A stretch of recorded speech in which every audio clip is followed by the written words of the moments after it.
औलाद के कहने से। माँ बाप को ये 3 काम कभी भूलकर भी नहीं करना चाहिए। जय श्री कृष्णा मित्रों, स्वागत है आप सभी का वेदांत ज्ञान सागर यूट्यूब चैनल पर। किसी ने कहा है कि धरती पर मनुष्य तभी सुखी होता है जब उसकी संतान सुलक्षणी और आज्ञाकारी हो। पुत्र वही योग्य कहलाता है जो अपने पिता का आज्ञाकारी हो, और पिता भी तभी योग्य बनता है जब वो अपने बच्चों का उचित ढंग से पालन करे, अच्छी शिक्षा दीक्षा दिलाता हो। और सच्चा मित्र वही होता है जो मित्र विश्वासी हो। पत्नी भी अच्छी वही होती है जो पति को सुख प्रदान करने वाली हो और उसका दुख सुख में साथ न छोड़ती हो।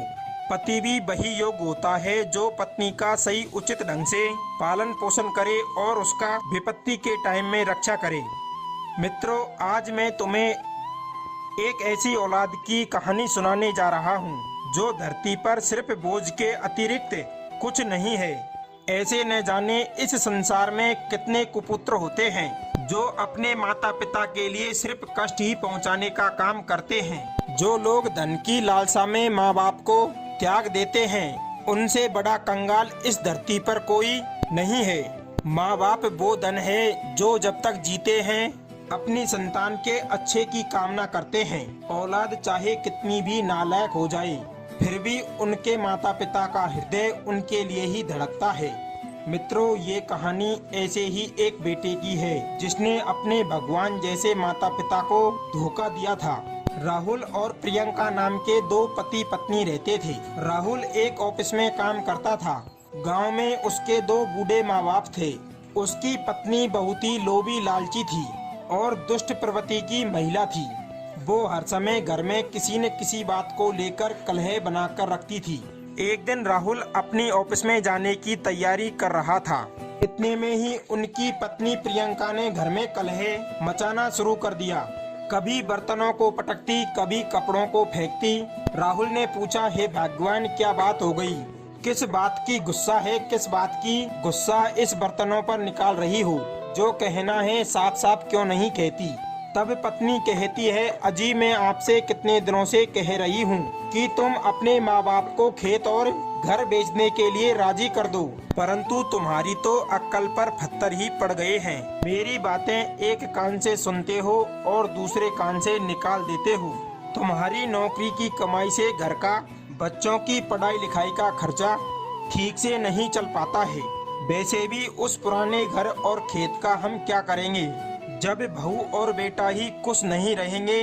वे दोनों तो गांव में बड़े ही आराम से रह रहे हैं और हम दोनों यहाँ पर अपनी उंगलियां गिन गिन कर खर्चा चला रहे हैं। मित्रों, पत्नी की बात सुनकर पति बोला, हे भाग्यवान, तुम कहना क्या चाहती हो कि मैं गांव की जमीन बेचकर, घर बेचकर अपना खर्चा चलाऊं और उन्हें पैदल कर दूं? तुम नहीं जानती, गांव में मेरा पुश्तैनी घर है। क्या वो इतनी आसानी से उसे बेचने को राजी हो जाएंगे? मुझे तो नहीं लगता। मैंने तो तुमसे पहले ही कहा था कि थोड़ा हाथों को रोककर खर्च किया करो, व्यर्थ की चीजों में खर्चा मत बढ़ाओ। क्या जरूरत थी इतना महंगा मकान किराए पर लेने की? ऊपर से हर हफ्ते साड़ियों का बंडल और मेकअप का सामान लाती रहती हो। थोड़ी बचत करना सीखो और जितनी मेरी सैलरी है उतने में ही घर का खर्चा चलाने में प्रयास करो। मित्रों, राहुल की बात सुनकर पत्नी और अत्यधिक भड़क जाती है। कहने लगी, हाँ जी हाँ, मैं तो हाथ रोककर ही खर्चा चलाऊं। जब मुझसे शादी करने गए थे तब नहीं सोचा कि पत्नी के कितने खर्चे होते हैं और मैं किस खानदान की लड़की से शादी करने जा रहा हूँ।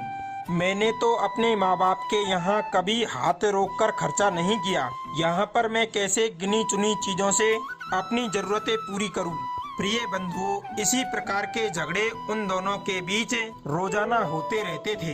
रोज रोज की कलह से पति परेशान होने लगा। अब उसे अपनी पत्नी की बातें भी ठीक लगने लगी थी। सोचने लगा, अगर घर में शांति बनाए रखनी है तो अपने माँ बाप से बात करनी ही पड़ेगी।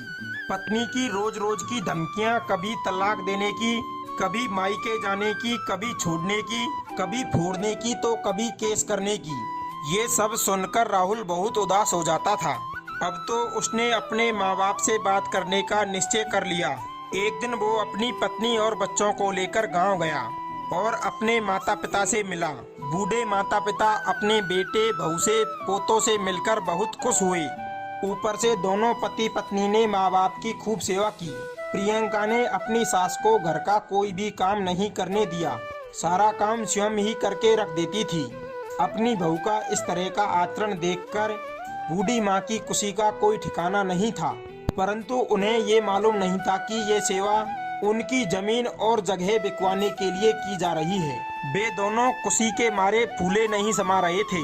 आपस में बातचीत करते हुए कहने लगे, देखो जी, हमने तो ये सोचा था कि बेटा शहर में जाकर बदल जाएगा, हमारे दिए हुए संस्कारों को भूल जाएगा, परंतु हमारे बच्चों ने तो हमारे दिए हुए संस्कार अभी तक याद कर रखे हैं।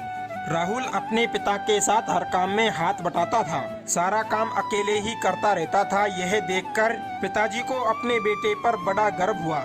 और सच बात है, माँ बाप के लिए सबसे बड़ी खुशी की बात तभी होती है जब उनकी संतान उनकी उम्मीदों के अनुसार ही काम करें, उनके कहने से पहले उनके काम में हाथ बटाएं, उनकी सेवा करें। प्रियंका भी अपनी सास से पूरे दिन माजी माजी कहकर उनकी सेवा करती रहती थी, उनका दिल जीतने का प्रयास करती। धीरे धीरे करके उसने अपनी सास से पैसों की और गहनों की सारी जानकारी ले ली। उधर दोनों माँ बाप अपने बच्चों को लेकर तरह तरह के सपने मन में सोच रहे थे कि जैसा हमने सोचा था हमारे बच्चे तो उससे भी कई गुना आगे निकल गई। बूढ़ी माँ बहू की प्रशंसा करते हुए थकती नहीं थी। पिताजी अपने बेटे पर बड़े गौरवान्वित होते। ऊपर से उनके पड़ोसियों ने प्रशंसा करके उनकी छाती को और चौड़ा कर दिया। पड़ोसी उनके बहू बेटों का आचरण देखकर उन्हें बहुत सराहते कि देखो तुम्हारा बेटा बड़ा ही संस्कारी है, शहर में जाकर भी अपने संस्कारों को नहीं भूला है। बड़े ही भाग्यशाली होते हैं ऐसे माँ बाप जिन्हें राहुल और प्रियंका जैसे बहू बेटा मिले हैं। ये बातें सुनकर माता पिता गर्व से भर जाते। बहू बेटों का इस प्रकार का व्यवहार देखकर बूढ़े माता पिता ने भी अपने बेटा बहुओं के साथ शहर में रहने की ठान ली। उन्होंने अपने बेटे से पूछा, बेटा शहर में जिस मकान में तुम रहते हो वो कितना बड़ा है, उसमें कितने कमरे हैं? पिता की बातें सुनकर बेटा उदास होता हुआ बोला, पिताजी शहर में तो हमने 2 कमरों का मकान ले रखा है, उसमें से एक कमरे को तो हमने किचन बना लिया है और एक को हमने अपना बेडरूम बनाया है।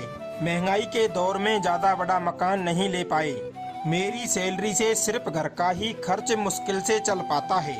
2 कमरों का किराया, बच्चों की पढ़ाई लिखाई और घर के अन्य खर्चों में सैलरी के सारे पैसे खर्च हो जाते हैं। उन कमरों में बच्चे भी ठीक से नहीं पढ़ पाते हैं। मित्रों, बेटे की बात सुनकर पिता ने कहा, बेटा तब तो तुम्हें बड़ी दिक्कत होती होगी।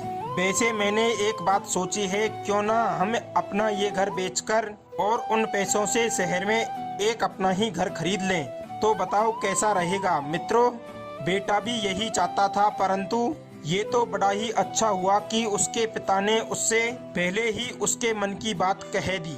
यह सुनकर राहुल और प्रियंका बड़े ही खुश होते हैं। माता पिता के ने अपना पुश्तैनिक घर बेचकर शहर में एक घर खरीद लिया। वे दोनों माता पिता अपने बहू और बेटों के साथ शहर में रहने लगे। बेटा और बहू उनकी अच्छी तरीके से देखभाल करने लगे। वे दोनों अपने बच्चों के साथ रहकर बड़े ही खुश थे। एक दिन बेटे ने पिताजी से कहा कि पिताजी, हम लोग अब शहर में आकर अपने घर में रहने लगे हैं। गांव में जो खेत हैं उनकी कोई देखभाल करने वाला नहीं है। क्यों ना हम अपने खेतों को बेचकर कुछ पैसे सेविंग करके रख लें और कुछ पैसों से कोई छोटा मोटा धंधा शुरू कर लें।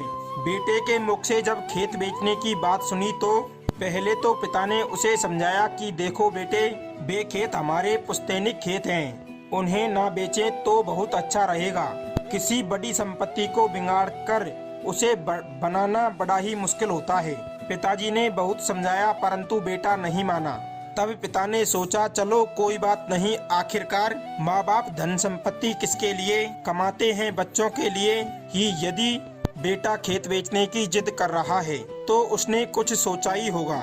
आज उस बूढ़े पिता ने बेटे के कहने पर खेत भी बेच दिया। खेत बेचने के बाद बहू और बेटों का व्यवहार कुछ दिनों तक तो ठीक ठाक रहा, धीरे धीरे उनका व्यवहार बदलने लगा। रुपये पैसों की कोई कमी नहीं थी। हाल ही में गांव की जमीन बेची थी। पत्नी उन पैसों को अपने शौक मौज के सामान में उड़ाने लगी। अपने पति के साथ जाती, कभी गहने खरीदती तो कभी कपड़े खरीदती। महंगे महंगे कपड़े और ज्वेलरी को पहनकर दोस्तों की पार्टी में जाती। दिन पर दिन उसके शौक बढ़ते गए। व्यर्थ के पैसे उड़ाती और पूरे दिन घूमने फिरने में निकाल देती। और घर का सारा काम उसने अपनी सासू पर डाल दिया।